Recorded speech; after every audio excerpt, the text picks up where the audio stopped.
Hi there, Mike Brady with Generosity Wealth Management, a comprehensive full-service financial services firm headquartered right here in Boulder, Colorado. Today is my 2022 year in review and our 2023 preview. I'm recording this on December 26th. I want to do it even before the end of the year is over, so I want to get it out to you as quickly as possible. What's interesting about 2023 for me personally is this will be 32 years of doing wealth management, meeting with clients. There's an old adage that says that history doesn't repeat, but it certainly does rhyme. And that's one thing that I've noticed as I'm talking with people and watching TV is this inherent conflict between fear and greed. And you know, as I mentioned, I've been doing this for 32 years. So when I started, it was the high yield bonds were all the rage. And then from high yield bonds, it went into the mid 90s, went to, well, gosh, you should be doing day trading yourself. It's so easy. And the tech bubble. And that led to, you know, after that, it was in the 2000s, real estate. And we had kind of the crisis in 2008. At that time, I remember a lot of people then ricocheting, you know, kind of going to the other extreme saying, no, gold is where things were in the 2010s. Which then led to, well, no, I've now got to chase cryptocurrency. If you're not doing crypto, you're kind of just, you know, you're old school. Well, you know, what I'm hearing a lot on the news or as I'm talking with people is individual stocks. No, we got to do individual stocks. Where are we going to do these individual stock plays? And, you know, I stay firmly, even though the last year has been horrible. I want to acknowledge it has not been fun. I'm going to talk about that in just a few minutes of having a broad-based, market-based investments that's long-term. And long-term is multiple years, not 1 year. If you make long-term decisions based on short-term events, eventually that's going to cause you to pinball from one investment strategy to another investment strategy. And unfortunately, there is no end to the number of people who will promise what you want to hear. I just don't want to do that. I don't think that you're well served by trying to jump from strategy to strategy. And I stick by the broad-based, market-based, third-party management strategy because long-term, I believe that that's been the best strategy for investors and best strategy for you as well. Let's talk about 2022. Up on the screen, up on the left-hand side, you're going to see on the bottom axis there, the x-axis, is correlation to the unmanaged stock market index, S&P 500. The more to the left you are, the less correlate. That means that when it zigs, it zags. Okay, if it doesn't, it actually does the opposite. So that's why those U.S. Treasuries are there on the left-hand side over the last 10 years. When the stock market's gone up, it's gone down, and the other way around. There's not much correlation to the unmanaged stock market index. The same thing with Treasury inflation-protected securities, which I've just circled, and U.S. aggregates, which are bonds. So bonds, in general, are a great thing to couple with you know, some kind of an equity. This past year, that did not happen. We're going to talk about it in just a second. This next graph up on the screen is the last 30 years of the unmanaged stock market index, the S&P 500. You're going to see this year we gave away 2 years worth, about 2 years worth of growth. So we're back to where we were 2 years ago. It's that simple. It's not that you gave up 10 years worth or 20 years worth. No, we gave up a couple years worth. Not fun. Not trying to say that it's good. We want to make money as many years as we can. This next screen, I've just circled, kind of put a square around the box of last year. And you're going to see that whether it's large cap or small cap, value or growth, it was negative, almost double digits across the board. Very poor year for the unmanaged stock market indexes. When we look out to the box that I've now put to the left, over the last 10 years, that's the average rates of return. You can see that that's why we have to look at the averages, the annualized numbers, not just 1 year. You cannot make decisions based on just 1 year. That is an amateur's way to go through your portfolio life.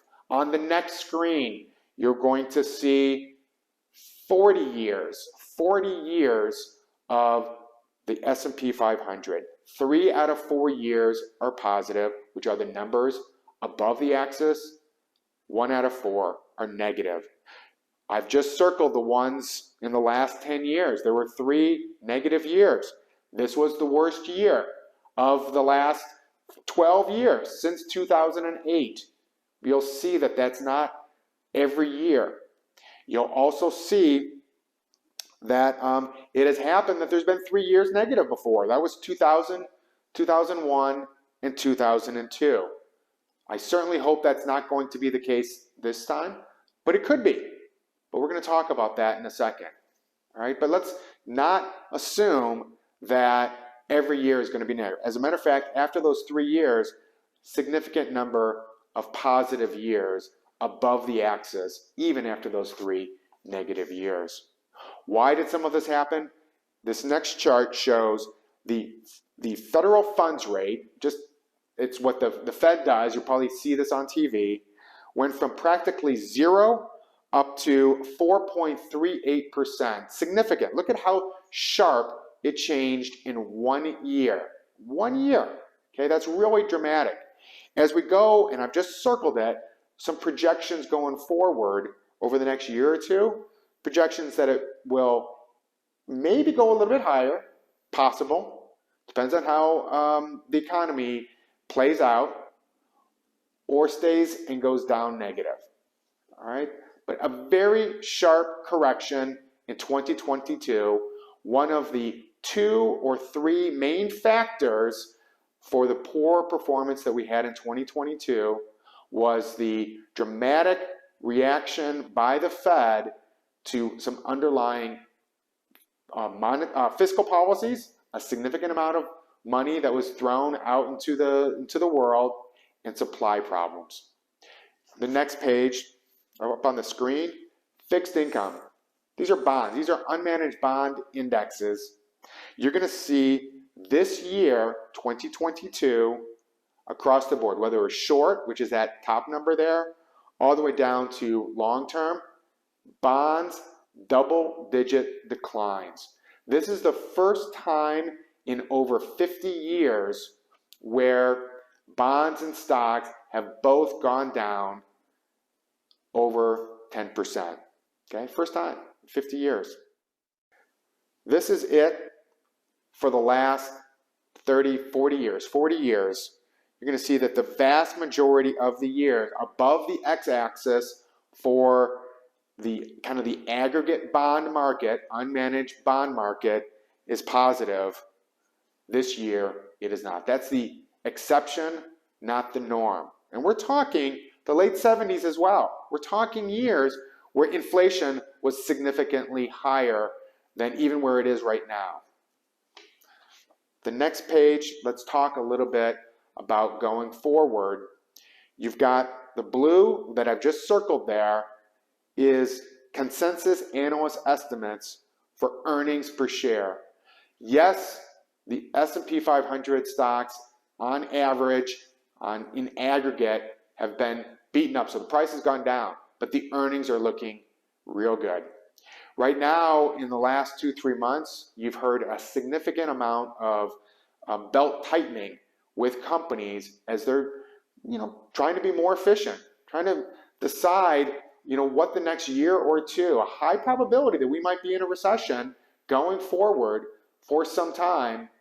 But from a portfolio point of view, we want to be in a market that is perhaps underbought, oversold, and that is still one of the things that I'm watching. You're going to see here on this next screen, global supply chains. Great, we've gotten through that's good that it's gone down, that thing that I just circled. It has decreased the time to get supplies to us.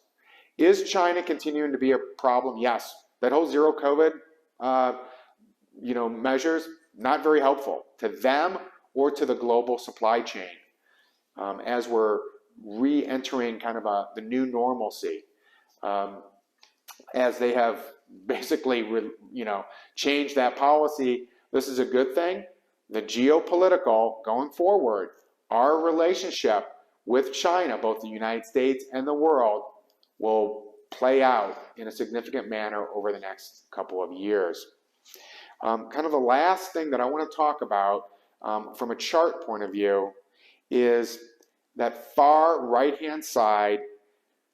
CDs, our 6-month CD rate, still relatively low on average, the 2020 so far. The inflation is much higher than that. So just keeping your money in money markets and CDs just isn't going to work. You lose money on purchasing power. So we've got to, from my point of view, still stay invested. We have to understand that 2020 was a very bad year. Huge shocks to the system. Huge shocks to the systems that we're still trying to kind of unwind. And I believe that in 2023, we will unwind these things. Do I believe that 2023 is going to be as bad as 2020? No, I do not. Will it be positive? I hope it will. Statistically, it has been. Okay, if we're going to look back historically and statistically, it will be a better year. But I don't know. It is inherently a unknown because it's about the future. What we do want to do is make sure that we've got the right time frame for our investments. If you're going to need the money in the next year or two, you should be very low risk. Okay? If, on the other hand, you're investing the money for 3, 5, 10, 20 years, I believe that you should continue with a good mix of equities and bonds going forward. It has served us well historically. I think it's going to serve us well going forward as well. Even if 2022, I think keep saying 2020. I mean 2022. Even if historically 2022 has been the exception to that. But let's not say that just because it's exception that it is the new norm. I just don't believe it. Michael Brady, 303-747-6455. My information's, my email is up on the screen. Call, email me. We can have a conversation at any time. Thank you. Have a great 2023.